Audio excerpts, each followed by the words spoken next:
What's up, YouTube? Team Movies here. Since we are on like the day age of social media and all that, I decided to do a little top 10 video of my top 10 favorite social media movies, whether it's like Facebook Talk or Instagram or any of the social climate we all come to know of and all. So, with that being said, here's my 10 favorite social media movies. Alright, coming in at number 10 is going to be a film called Social Nightmare, which, granted, is like a Social Nightmare is actually a Lifetime movie, which I gotta say, it's probably one of the better Lifetime movies we've had. And it's pretty much about this student who life is turned upside down, where like appropriate status updates and photos end up appearing on her online profile, and she ends up claiming that she is like being set up, but like no one ends up believing her, and so like her only solace during the crisis, like her mother, and so like she must like figure out who's hacking her profile before like her reputation and chance of getting into like a good college are ruined and all. So there's like a couple of interesting suspects, including her ex-boyfriend, a jealous best friend. But I'm not gonna really spoil on who the real culprit is, because I don't know how many people still haven't seen the movie yet. But the twist actually is a little shocking, and it was a really interesting twist that they set up at towards the end. And I thought the girl who plays the lead was pretty good. You also had this actress named Chloe Bridges, who was pretty decent. Denise Richards, probably one of her better performers. No, not Denise. Daryl Hannah, I meant to say. Why did I get those two mixed up? Daryl Hannah pretty much played the mother in this. She was great. I mean, this is definitely one of my favorite like Lifetime movies there is, and it's a really decent one. I mean, it's of course a social media movie because the photos of course gets to Facebook and all that. So yeah, but if you guys ever seen Social Nightmare, definitely check it out. I think you'll enjoy it. Alright, coming in at number 9 is going to be 8th Grade. Now, the film is about this 13-year-old named Kayla, played by Elsie Fisher, who pretty much endures like who pretty much is like during her like final years of 8th grade, before she attends high school and all. And she of course does like Instagramming. She does like vlogs and all that. 8th Grade is probably ended up being one of my favorite movies of last year. I just completely loved 8th Grade. It was a really nice coming of age tale. Elsie Fisher, I mean, she's a star in the making. I thought Elsie Fisher was terrific in this movie. And Bo Burnham, this was like his. This is really Bo Burnham's directorial debut. He did a great job. Such a really magnificent little film. I mean, like if you guys never seen 8th Grade yet, go check it out. It's a really good one. All right, coming in at number 8 is going to be Searching. Now, Searching is a really interesting film. It's about this dad, played by John Cho, whose teen daughter ends up going missing. So he pretty much goes to like to like her Facebook and to like Skype and to try to find out like what happened to her. And I mean this movie is pretty. It's a really great film. I think it's probably one of John Cho's best performances. I thought John Cho was terrific in this movie. The whole movie pretty much takes place in a Skype session, and I thought it was great. Like, it was well done, well acted, and I really, quite enjoyed this movie a lot. And of course, you had Deborah Messing in this. I mean, it had some twists and turns all around. Go check out Searching if you guys haven't seen it. It's a really great one. Alright, now Searching is not the only movie that takes place during a Skype session. Coming in at number 7 is a movie called Unfriended. Now, granted, it's the first Unfriended, not the horrible sequel we just had last year. The first Unfriended was a quite surprise. I mean, the whole movie just takes place on Skype. That's pretty much the whole film. And it's pretty much about like these teenagers who are taking part of a online group chat. session, and they are suddenly joined by a user known as Billy 227, and so like they end up thinking it's a glitch, but it turns out the username is actually Blair, who pretty much is claiming to be Laura Burns, who's a classmate who ends up killing herself like 1 year prior, and so pretty much it's like terrorizing the group and all, and the kills are gruesome. I mean, this movie holds no bars with the kills. It has some of the most gruesome kills I've seen. I mean, someone's hand gets chopped off in a blender. I mean, this movie holds no bars with its kills, and it's a really. No, I really quite enjoy this movie a lot. It's an amazing horror film. It's a great found footage film, and such a really nice horror film. If you guys never seen Unfriended, go check out Unfriended. But granted, check out the first Unfriended. You don't need to bother with the sequel. The sequel I was disappointed by the sequel because I was kind of interested in seeing an Unfriended sequel, but then that sequel happened, and now I'm okay if we don't get another one. So yeah, I mean, definitely go check out Unfriended if you guys haven't seen it. Alright, coming in at number 6 is going to be the film Trust. Now, this is literally a movie that I really enjoyed, but I cannot watch it over. I mean, I've probably seen it maybe twice or maybe 3 times, but it's not really a movie, it's not an easy film to watch. It's pretty much about, this teen girl named Annie, played by Leon Liberto, who is, of course, going to be seen on Hulu now on season 2 of Liza Feather. And so she ends up pretty much having a online chat and phone call with this unknown guy who she pretty much believes to be a teenager herself. And she ends up meeting the guy, and he ends up doing stuff to her, which is disturbing, and I'm not going into any details. And her parents, are played by Clive Owen and Catherine Keener, and they find out what happened, and they are really distraught by what happened, and I mean, it's pretty much a parent's worst nightmare. And Trust is, by the way, it's directed by Ross himself, David Schwimmer. I mean, who knew that David Schwimmer, the man we know as Ross on Friends, could direct a movie like this so well? David Schwimmer did a great job with this movie. And, what he did, with this movie really indicates the dangers of online talking, and I mean, stuff like this is why I really don't think teenagers around 13 or 14 or under should really be on these chats, because there's crazy people out there, and this movie really showcased the craziness, and showcase on who you could trust and who you could not trust. I mean, I really quite enjoyed it, and if you guys never had a chance to check out Trust, do yourself a favor, watch Trust. It's a good film.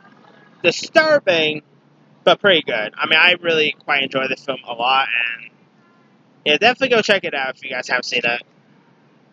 Oh, and not to mention, it's probably one of my favorite Clive Owen performances.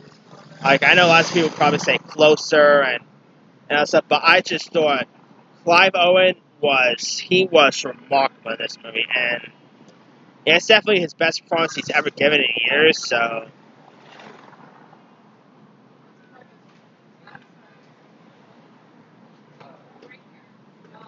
Anyway, coming in at number 5 is another really interesting one, and that is Jason Reitman's film Men, Women, and Children. Now, this film has different stories all rolled into one, and it's pretty much all about different how we all communicate with the world and all. There's a story this film also has a really interesting and remarkable cast. The cast includes Adam Sandler. I mean, a very different role for Adam Sandler, by the way. I mean, his character, get this, is a porn addict. That's really Sandler's character, and he ends up his character also ends up going to Ashley Madison and he end up having an affair with a escort. By the way, played by Tori Black, who's of course a porn star. And meanwhile, his wife, played by Rosemary DeWitt, also goes out and having an affair, and she ends up having an affair with Dennis Haysbert. So there's that. Then there's another one where like this mother, played by Judy Greer, ends up posting pictures of her daughter on a modeling website. Then there's like a overprotective mom named Patricia, played by Jennifer Garner, who wants you to like keep her daughter out from the digital world and all. And you also have Ansel Elgort's character, who's pretty much in like these game chats, and his dad is not so great, so he's telling people about like his dad and all that, and he pretty much also ends up getting like cyberbullied throughout as well. So yeah, I mean it's an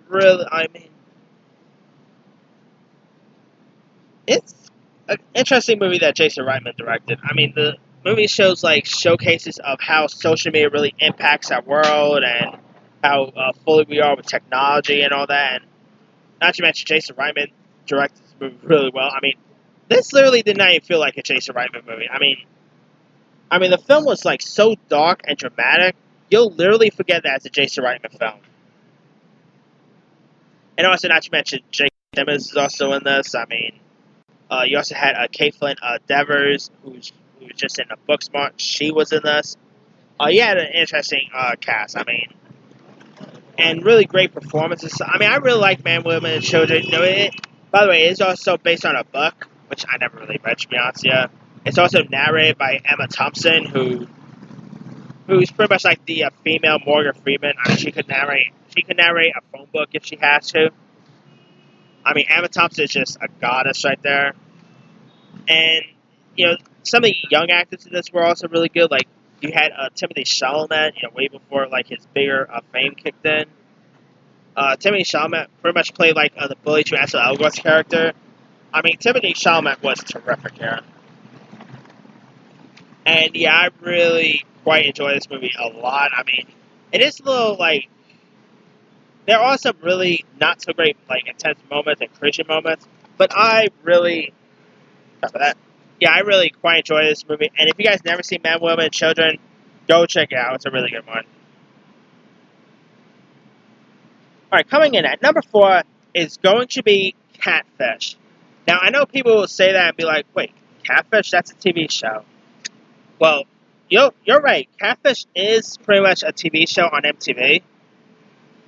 But before the MTV show kicked in, back in 2010, they actually did like a documentary of Catfish, which focuses on Neve Shellman, who's of course the host of the MTV show Catfish. And so, Neve,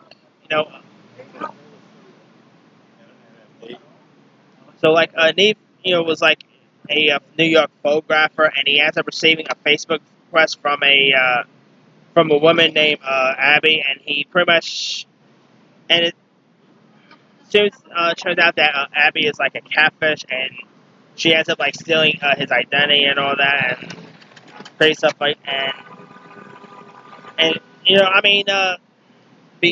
because of what happened to Neve Shellman, that's how the MTV show Catfish started. Like Neve wanted to help other people who's been catfish and all that.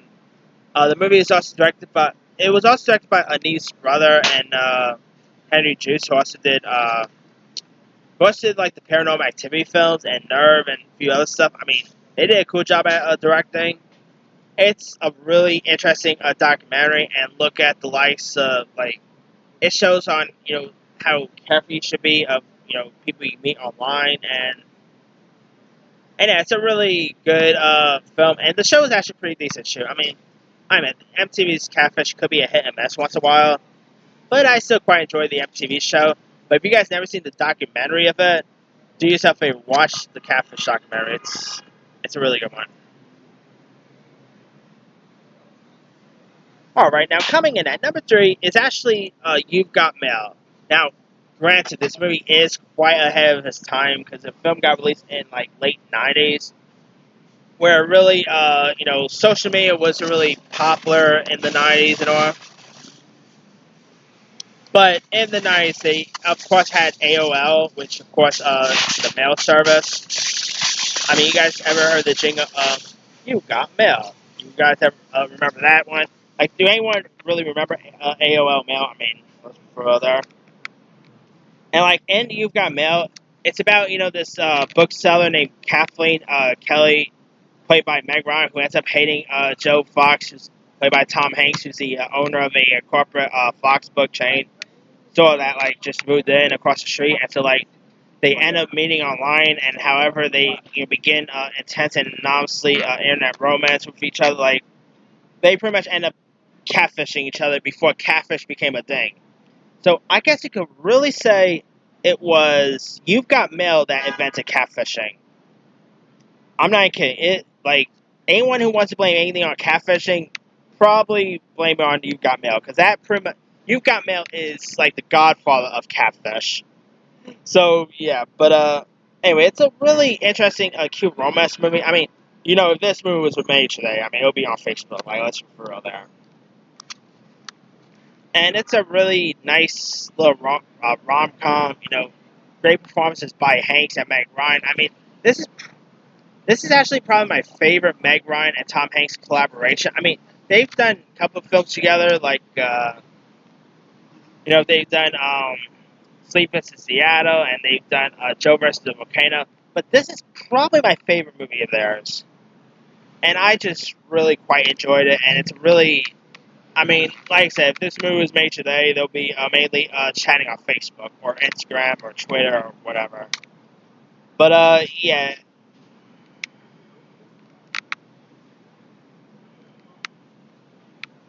But if you guys never really seen You've Got Mail yet, I believe it was directed by Nancy Myers, if I'm not mistaken. It's a really decent rom-com. I mean, definitely go check out You've Got Mail if you guys haven't seen it. Alright, now coming in at number 2 is going to be Disconnected. Now, this is another movie about different stories that intertwine with, today's technologies and all that. Like, you got one where this kid, ends up getting catfish and cyberbullied by this kid, and he ends up going to the hospital because he ended up, pretty much committed, suicide, which was a really sad moment there. Then you got another part where like this couple, turns out like their identity being stolen, so they're trying to track down and kill the people who stole their identity. Then you got Jason Bateman, who plays the kid who ended up, committing suicide.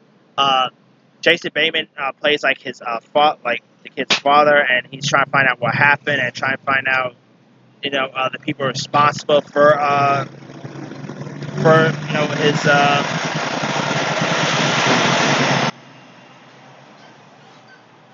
Sorry about that. And he's trying to find out, the people responsible for what happened to his son and all. Then there's like another storyline where this like news reporter. Sorry about that, guys. Anyway, there's also this other storyline where this news lady is trying to like interview this those like chat like those adult chat rooms and all. She's trying to interview one of the like this underage kid who's like part of the online chat room. Who's of course they try to the people you like give tokens to and all that stuff. Like she's pretty much trying to interview him, and she ended up having a romance with him as well. And it has an interesting cast. Like you had Jason Bateman, Andrea Riseborough, Frank Grillo was in this, Alexander Skarsgård, Paula Patton. I mean, you name it. Really interesting cast. Haley Ram, who's also on that, who's also on season 2 of Lies and Feathers. She was terrific. I mean, I really quite enjoy this movie. It's a film that really showcased on how intimate we are with social media and with technology that we all have. And this film also has like stuff like bullies and all that. And I mean, it's pretty much sort of like the movie Crash in a way, but with technology. If you really want to look at it, like when I saw the movie, I literally had a Crash vibe from it. But that being said, it's a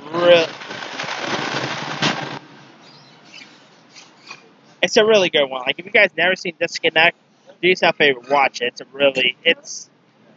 It's such a really good film.